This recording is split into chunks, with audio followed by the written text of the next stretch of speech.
Hi, I'm Old Norse specialist Dr. Jackson Crawford.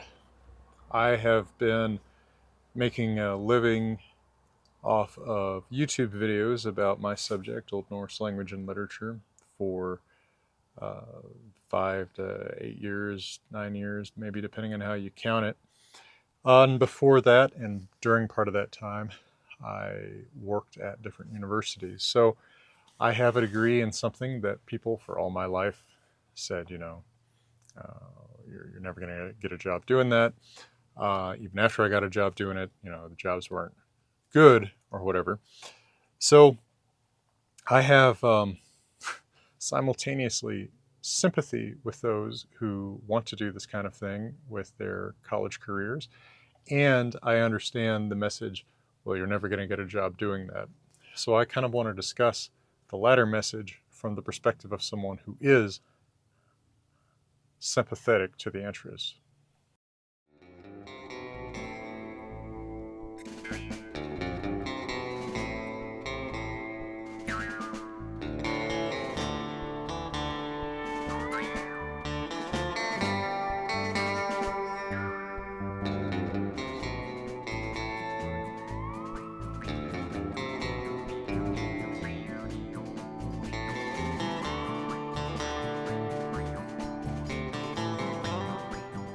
So obviously, if I tell you you're never going to get a job with this, it's not because I'm, dismissive of curiosity about the human past, which is what drew me into my subject. I am not dismissive of anyone's curiosity about anything. I believe that intellectual curiosity defines some of the best parts of what it is to be human. I think that the tradition of what used to be called the humanities or liberal arts, right, the study of history, of literature, of language, um, is is fascinating. It's the kind of thing that I choose to read on my own. It's the kind of thing that I choose to try to make contributions to in my own research. I am a translator of literature from Old Icelandic, right? This is uh, deeply a part of me, and yet I will tell you, yeah, you're not going to get a job doing that. So I am in some ways a counterexample, although my counterexample is a result more of luck and persistence than it is something that's particularly replicable, right? So I started off being very interested in dinosaurs. That was what I cared about as a kid. I wanted to be a paleontologist. It's one of the first words I ever said, supposedly. And I was warned early on by family that, well, you're never going to get a job as a paleontologist, right? Who's met a paleontologist, right? And you don't know what the life of a paleontologist is like, right? You don't know. All you know is that you like dinosaurs. And so, my grandfather and other people I respected and loved told me, you know, like dinosaurs, be interested in dinosaurs. Don't try to make a career out of this, right? Make a living out of something that you can trade, right? Fix something for someone and get paid for doing that. Find something for someone and get paid for doing that. Provide a service to someone else and get paid for doing that. That doesn't have to be your identity. It doesn't have to be your career. And I I should have listened to that, but I didn't. And I even sort of took the advice and twisted it because uh, I like I think I internalized a little too much that like the problem was that I was into dinosaurs and there was really no career to be made out of dinosaurs. I didn't kind of get that this was more broadly true of any pursuit that's not, a trade in that way. Um, so I got really interested in old languages.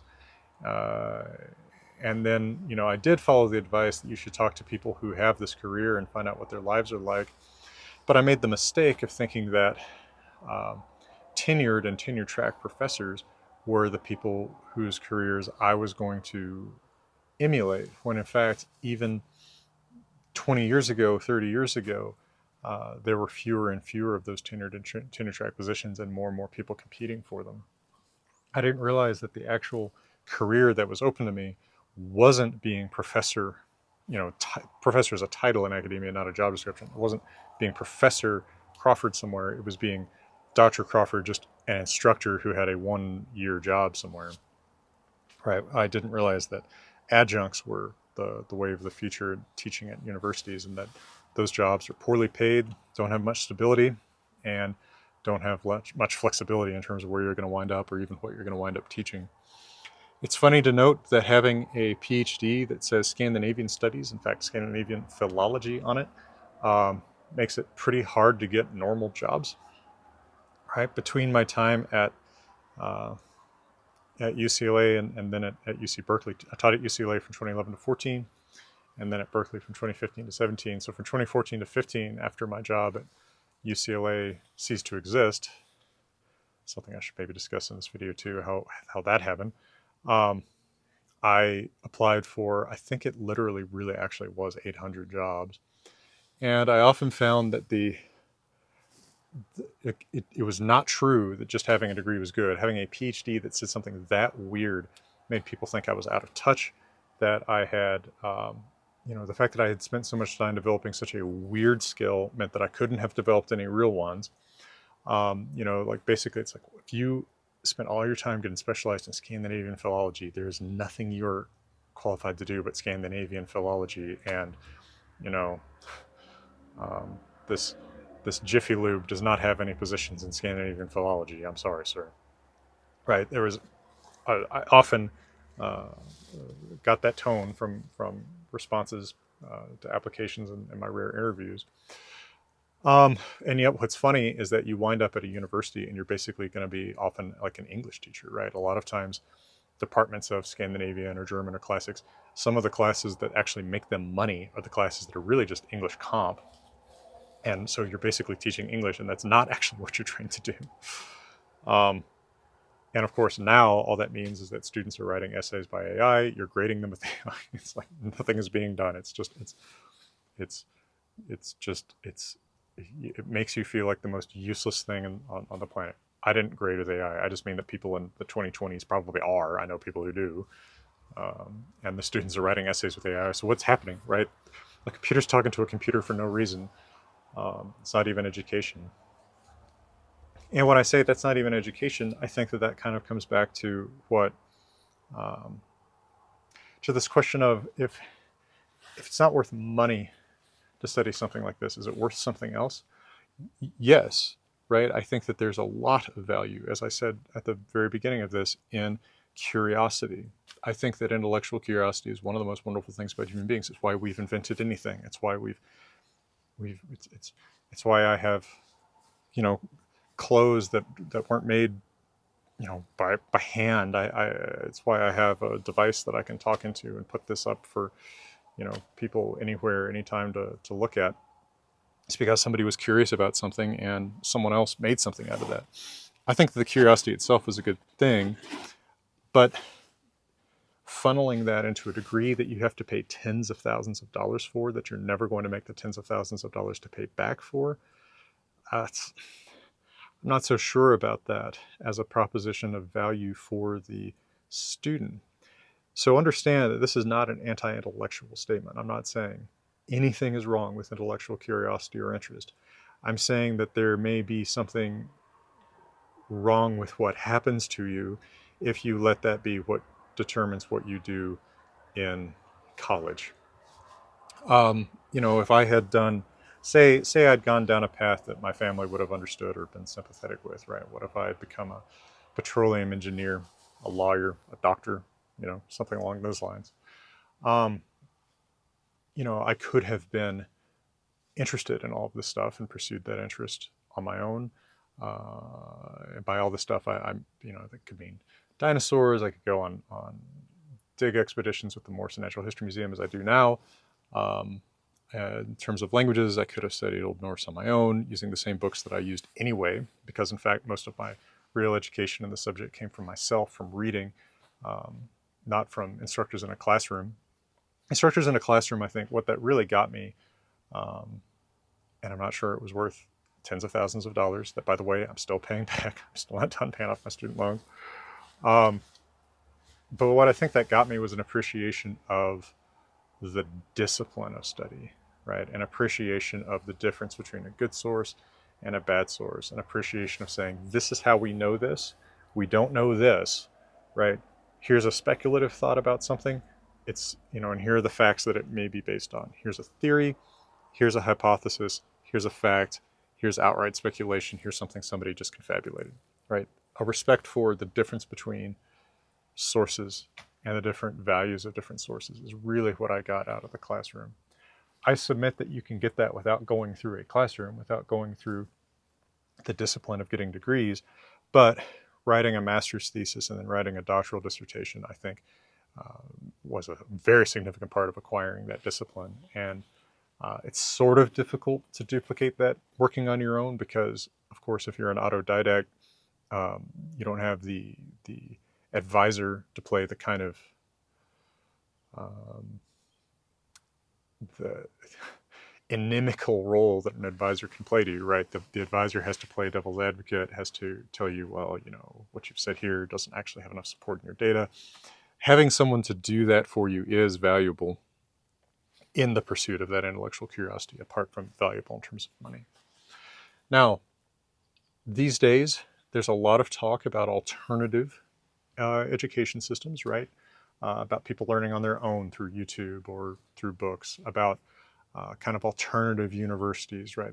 There are people offering classes online in various different ways, some of them through classic credentialed universities, some independent efforts. There are people like me who offer information for free on YouTube and then get support on something like Patreon, basically from people who enjoy that work and want you to continue doing it. Or also something I've started dipping my toe into at the beginning of 2024, offering my own independent Zoom classes, right, and getting paid to do that. So kind of setting up these alternatives to traditional schooling, which, by the way, of course, my Zoom classes cost 1/10 as much as a similar class would at a university. Even, and I'm not talking about at Berkeley or a really high dollar university like that. I'm talking about like at Colorado State University. And I think there's a lot of value to that, but I think that one of the things that I don't know how to replicate is that advisor experience, because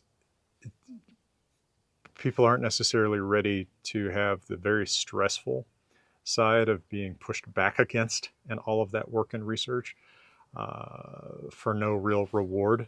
I mean, at least with the traditional university system, your reward is you get to put MA or PhD after your name. And I'm resistant to putting PhD after my name or putting doctor in front of my name just because so many people fake those credentials, but I don't want it to look like I'm protesting too much and saying, like, even though my PhD is relevant to what I talk about, I just assume that the default assumption is that I must be faking it because I don't look like, I'm a very smart guy or whatever. So, look, if you're curious about this stuff, pursue your curiosity, pursue your interest. If you're interested in things that I can teach you about, I will do my best to point you toward good resources.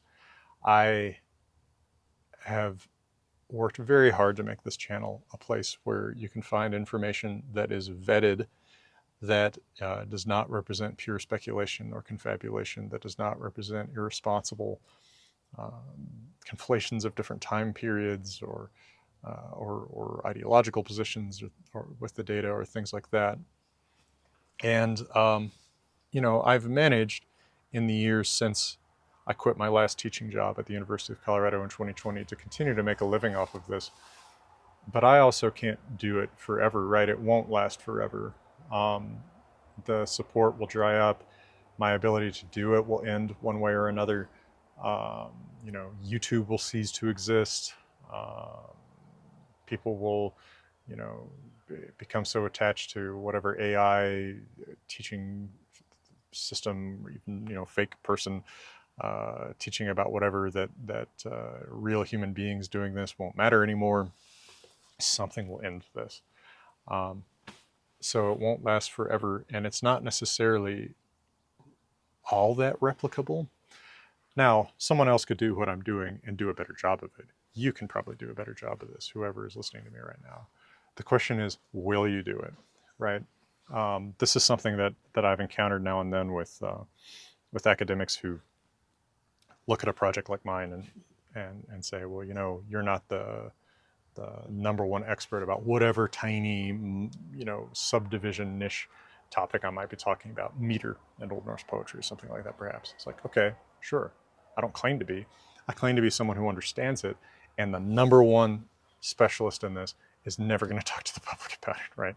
So, like, there's such a thing as good enough, expert enough, and if you knew how much time I spent learning about this stuff a long time ago through now, you would probably be surprised at it.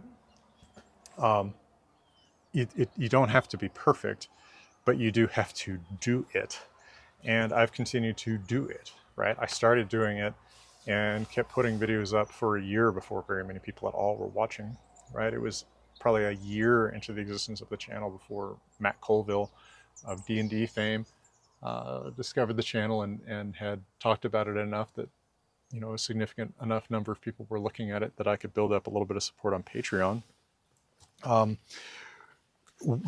it's not also necessarily that the hardest part of starting a YouTube channel or a podcast or something like that is getting through that early period where nobody's watching. The hardest part is getting through the periods when people stop watching after they were watching before, right?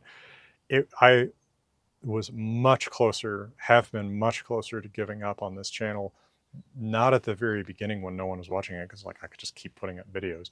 It was after periods where, you know, viewership surged and then went way down again. That's when it's hard to keep going, right? It's like, oh, it's over, it's done, right? No one's going to watch this channel ever again.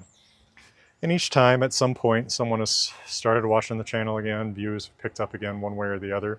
Maybe not as high as, you know, at their highest point, but you have to be able to keep going and keep doing, and knowing that each individual thing that you put out might be watched by nobody, right? And I have no ability to predict what will be watched by a lot of people and what won't. I mean, I've literally thought to myself, oh man, I need to put up a video, and made something really quick and, you know, edited it on a bus on my phone and then uploaded it and thought, well, no one's going to watch this. It gets, you know, 80,000 views in a week. And then on the other hand, I've spent sometimes weeks editing a video that I think, oh, you know, this is, I've got good information here. This is exactly what my audience wants to see. I'm giving them information they're never going to get anywhere else. You know, I've just carefully crafted this thing, and then, you know, it's like 5 years later, 2,000 people have watched it. It's absolutely unpredictable. You have to have the persistence to keep doing it, even when it doesn't feel like there is any success in it. Now, I have a little bit of a superpower relative to some people that I know, and this isn't bragging, because the superpower is not necessarily always good in what it encourages me to do, but I have the ability to work when I'm depressed. Um, it does seem to be something of a superpower, but basically when I feel the absolute worst, um, something happens pretty quickly where I have to get out of my own head, where it's too dangerous to not be doing something. And so I work real hard when I'm extra depressed. I may not work real hard on something that's very valuable or useful or good or whatever, but like I will do something, right? The only thing I can do that can get myself out of that abyss is to have some mark, right? Some product of my time. If it's empty time, it gets worse. I spiral so much worse.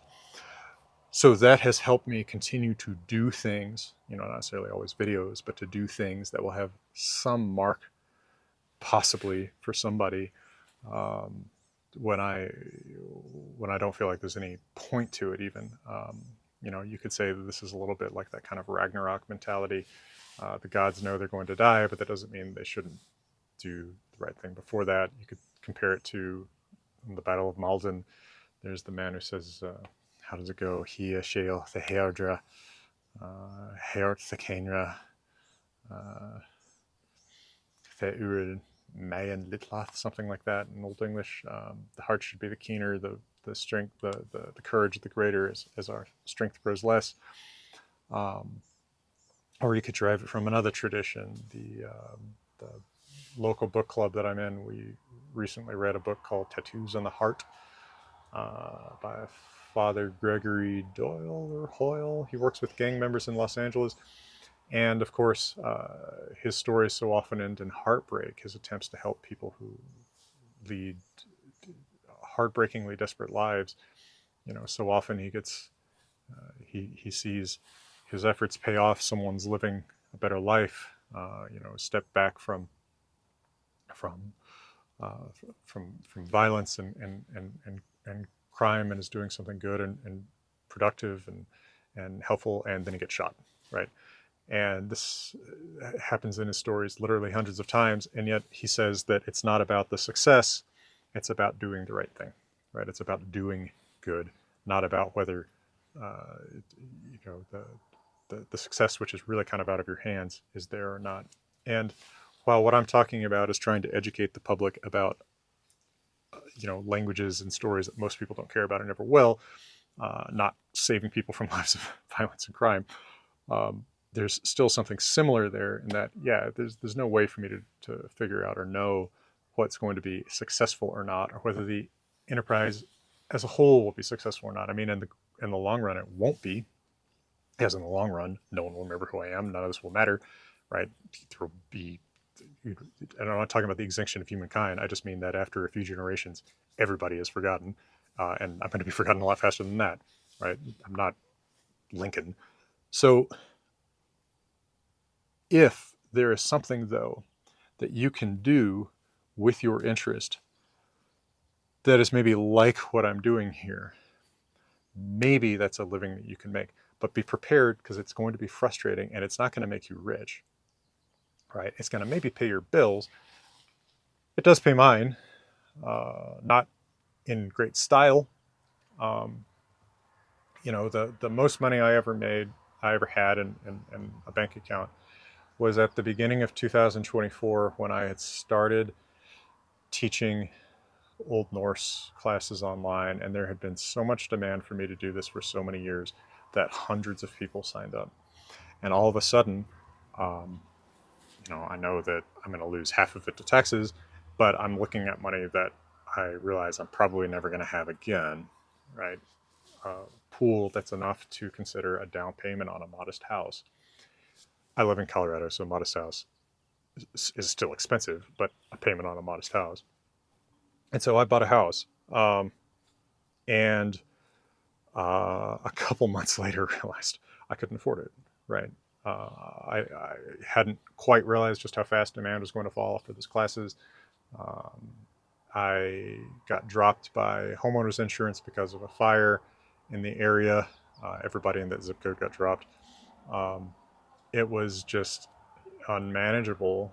And having met my fiance, it only made sense for us to move in her less expensive uh, apartment. And so I've actually paid for that house regardless for 9 months, waiting for someone to buy it. It's been very hard to find someone to buy it, again, because of the insurance problem. Um, and now I'm, going to lose it. The closest I expect I'll ever get to having, home since uh, my my grandparents' home in childhood that way. I mean, I expect I'm just going to just move constantly like I have for all my adult life, and just looking for inexpensive places to live. And there's something kind of heartbreaking in that, especially because I think it's going to turn into an Airbnb, and a lot of the stuff that was my grandparents is going to stay there, and it's just going to become background to somebody else. And the last person it ever would have meant anything to is me. Some of this is going to get thrown away. I have thrown some of it away just to not move it, right? And so there's some heartbreak there, and that comes from not being rich enough to do whatever one wants to do. But of course, I can accept not being rich enough to do whatever I want to do. But there's always going to be that kind of nagging voice of the elders or the peers that says, like, the reason that you're dealing with this is because you chose to do something really stupid with your life. It's not exactly true. I know people who pursued much more reasonable careers, right? Law, engineering, medicine are the ones that people always cite, who are struggling right now too. Lots of people's jobs are in jeopardy. You know, we're in a tough transitional time. All times are tough transitional times, but of course we appreciate some of the challenges of our own time very palpably right now. You know, I worry about what AI means for a lot of people's jobs, including mine. This business of trying to teach on the internet is obviously threatened by a machine that you can give whatever persona you want that will spit out whatever confabulations mixed with facts it can find in a Google search. Um, so you know, these are troublous times, but not just for me. But if I were, I guess there's a difference between. And boy, this video has been rambling, huh? There's a difference between what I would tell you if you're 17 and what I tell you if you're. When did I finish my PhD? 28. Um, if you're 17, you haven't gone to college yet, you are probably in a better position picking something to study in college that you can trade, right? Trade a service, trade your medical knowledge, trade your legal knowledge, trade your engineering knowledge, whatever. It is very, very hard to trade knowledge in an old language or dinosaurs or ancient history or something like that. There are plenty of people who are interested in that. I mean, these are all going to be minority interests, but like you'll find people who are into it, but that doesn't mean that they are going to, you know, want to give you a salary for you to do it. And universities have plenty of flaws and plenty of good things that I could say about them too. But one of their great flaws is, like any other business, they are trying to stay afloat as cheaply as they can in terms of expenses. And they know that one of the cheapest things in the world is paying people with PhDs to teach stuff, because those people with PhDs have pride. They don't want to do anything that doesn't involve their PhD. And they can't get other jobs, so they're willing to take very, very little money, right? I made usually $2,000 a month between 2011 to 2020 teaching at different universities. That includes big name universities. Right at Berkeley, I spent most of my money on my rent, which was not much under what that monthly amount was. That's why I started Patreon in the first place. You'll be thought of as disposable by those universities too. You know, you won't be able to point at the person who thinks you're disposable, maybe, but the system as a whole that winds up making decisions as a body is going to think of you as disposable. And you know, when I was at UCLA, my job teaching Old Norse language and mythology and Vikings and Icelandic sagas and Norwegian language and history of the Scandinavian languages, I was actually a replacement for a tenured professor who had stopped working. They couldn't fire him, so they had to hire somebody else to teach his classes instead. So I was getting paid 1/5 what he was getting paid, right? Um, you're not going to become him, you're going to become, at best, me. And when I applied for that job, I was one of 90 something applicants, one of 7 who got interviews. There's a lot of people with PhDs in this stuff. A lot of them do wind up teaching English, you know, in Taiwan or South Korea or something like that. That's a pretty common end for people with degrees in these things. You know, I guess it keeps them teaching, but it's certainly not what they thought they were going to be teaching. It doesn't use their specialized knowledge. And often is a path to depression and drug use and alcohol abuse. You know, I myself fell victim to alcohol abuse for a long time, and I'll be, if I make it, I'm confident I will, I'll be 10 years sober in October of 2025. But I know a lot of people who have struggled with exactly that kind of thing. Sometimes overcome it and sometimes sadly not. If you've already committed yourself to this kind of career field, if it is a career, I would say look for opportunities outside of the university. Look for opportunities doing something maybe like what I'm trying to do here. I don't know that you can exactly duplicate it, replicate it, right? What works for one person isn't going to work for another. I don't know why my YouTube channel works to the degree that it works, right? It's not like it's one of the biggest channels on YouTube. It's not like I'm a household name, even among people who are interested in Old Norse. But somehow, I guess, just the persistence of continuing to make these videos, make them available, make them accessible, not dumbed down.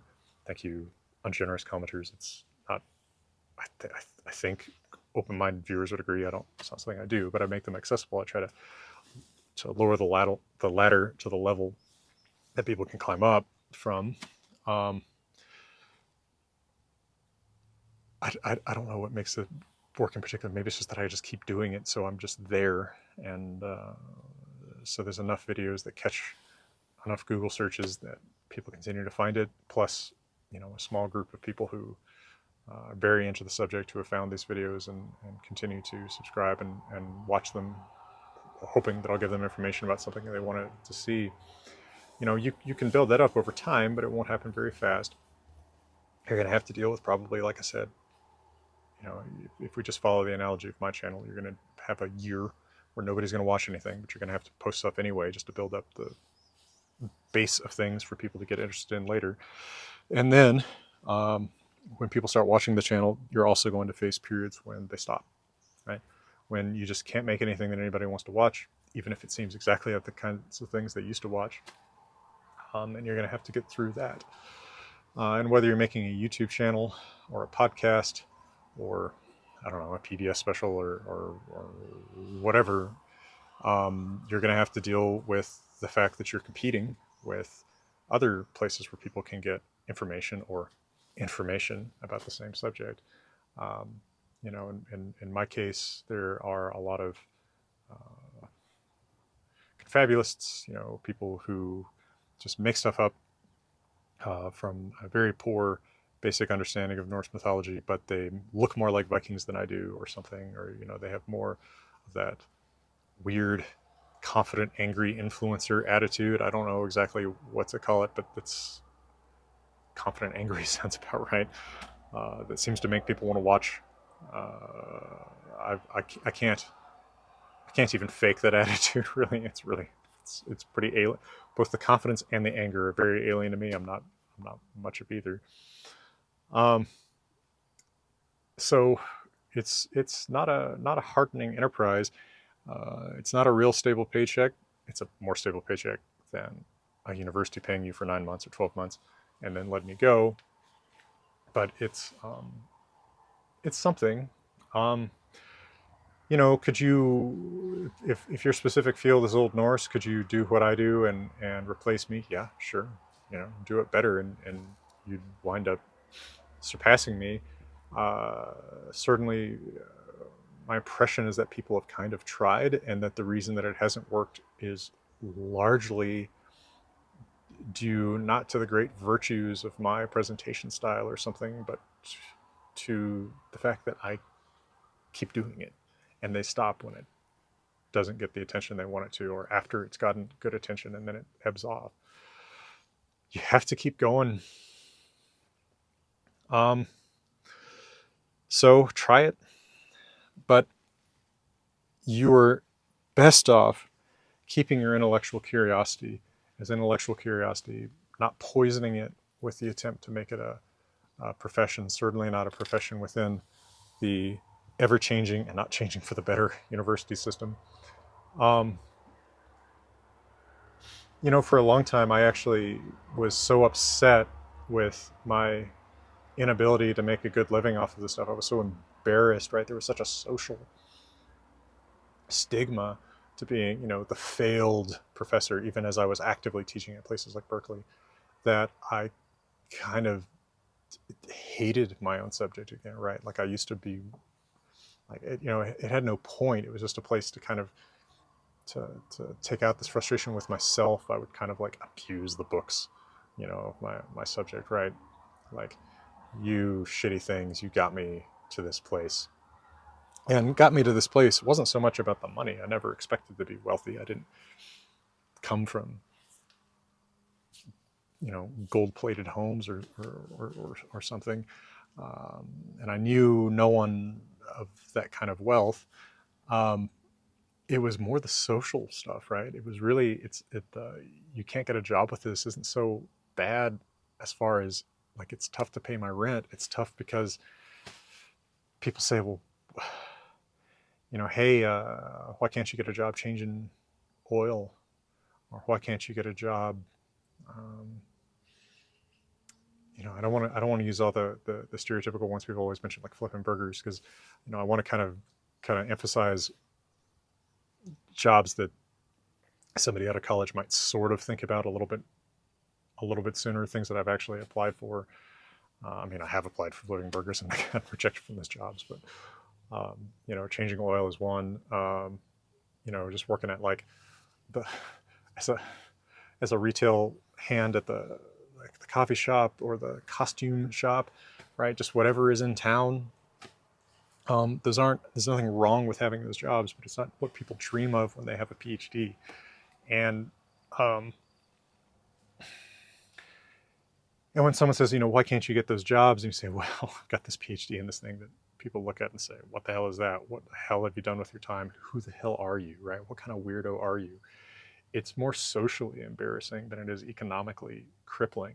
And I think that the social embarrassment is part of what really drives people toward substance abuse, because they thought when they got this PhD, I'm going to be, um, well, my joke that I started on Twitter and I've reposted here and there else since leaving Twitter is, they wanted to be Robin Williams in Dead Poets Society, and they wind up being Robin Williams in Jumanji. you know, like there's no way to the lifestyle of being actually an example that is apparently near and dear to a lot of younger people's hearts is Dumbledore. You're never going to be the Dumbledore at some Hogwarts, or maybe you will be. If you roll sixes 6 times in a row on 6 different dice. One is uh, your luck in getting a job in the first place. The second is your luck in it being in your field. The third is it being tenure-track. The fourth is you getting tenure. The fifth is funding of this. Like there's lots of dice you got to roll there, and they've got to all come up sixes. And it happens to some people still, but it happens to fewer and fewer. And as things change in the 2020s, as I mentioned, I have worries about AI and stuff like that. Everybody's job is potentially in jeopardy, right? I mean, those petroleum engineers, those lawyers, those doctors, they may get replaced by some chatbot someday too. But they won't have the same social stigma against them, right? Well, when you're out of a job, well, what are you skilled at? Well, I can find oil. Well, I can, do heart surgery. Well, I can defend you in a court of law and keep you out of prison, or I could do those things. It sounds socially more acceptable than I can recite this Old Norse poem to you, right? I see the value in that. Surely anyone watching this at this point sees the value in that. It doesn't mean people are going to pay you for it. So look for what they'll pay you for. And if that's the skill set that you have, look for a way to get people to pay you for it that doesn't rely on a university system that thinks of you as disposable. And I would say keep trying to do good for others. Keep trying to actually, I think Father Gregory in that book says something about like, use your flashlight to help people find their light switch. I think that was the analogy he used. I thought that was really nice. Turn it to something positive. Spread that intellectual curiosity. Spread satisfaction for that intellectual curiosity, and be aware that the flashlight that you turn on, the light switch that you flip, may never reveal large dollar amounts or the paths thereto. That doesn't make them unvaluable, but you need to understand what you're getting into. You need to think about how you're going to pay your bills, and you need to think about how you're going to deal with the possible social rejection. Possible social rejection might not be so bad for some people. Certainly from my background, it's been difficult. It may not be for you, or it may be really worse for you, and you just haven't thought about it yet, potentially. Well, that's too much. Thank you, Patreon, as always, for supporting my efforts to shine a flashlight on the light switch of knowledge and ancient wisdom for others. And from beautiful Colorado, I'm wishing all of you all the best.